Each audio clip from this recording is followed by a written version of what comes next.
This screencast is going to show you how to input recommendations into DSC at the end of a cycle.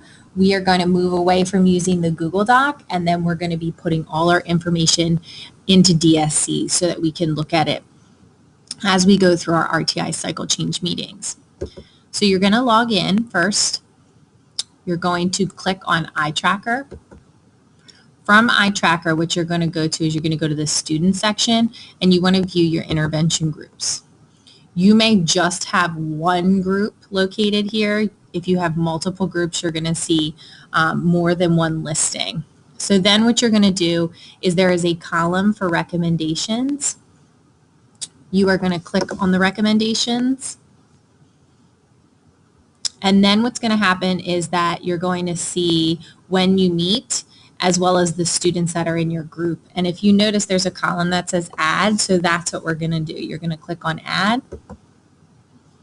At the top, you're going to see their current plan information, their current attendance minutes, any STAR data, and then you're also going to see any of their data for any of their intervention that they've been in previously or that they're currently in.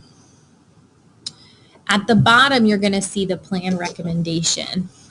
The first mandatory section is you have to choose one of the 3 drop-down menus. Is this student going to continue their tier services? Do you feel that this student is making progress enough that they should move to tier 1? Or does this student need a more intensive program and need to, or more time within intervention to move to tier 3? After you've chosen your recommendation, you have to choose your reason. Your reason needs to match what the data is saying. So in this case, you can notice that they are working on word recognition and fluency in this group, and that you can see that there is a positive trend line occurring. So when you go here, inadequate progress or inconsistent progress does not match what the data is saying. Although there are 2 points where the student dips, for the most part, this student has been making consistent progress. So when you go to put in your reason, you need to either, depending on your goal for your group, you want to determine, is it adequate progress? Is their benchmark met? Or is this the adequate progress benchmark not met? After you've chosen the reason that matches your data, you want to go to the recommended target area. This is also a mandatory section.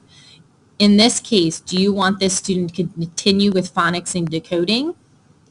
Do you feel that they should move to a different area? If they're moving to tier 1, do you feel that they need support with comprehension, fluency, vocabulary?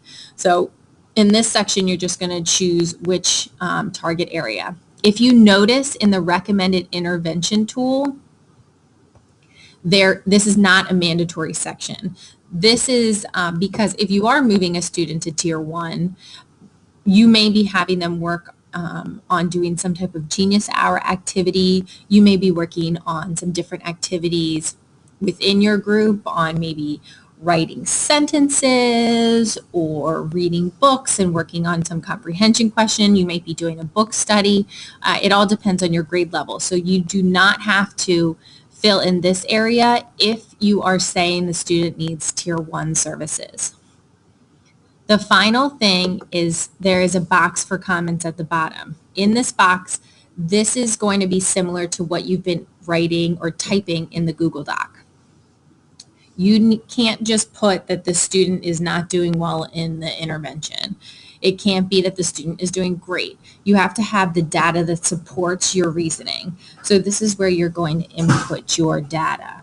After you've done each of the sections, you would click Save. And then what's going to happen is it's going to bring you back to your list of students, and then you would just go to the list and add your next recommendation. So this is how you input recommendations into DSC.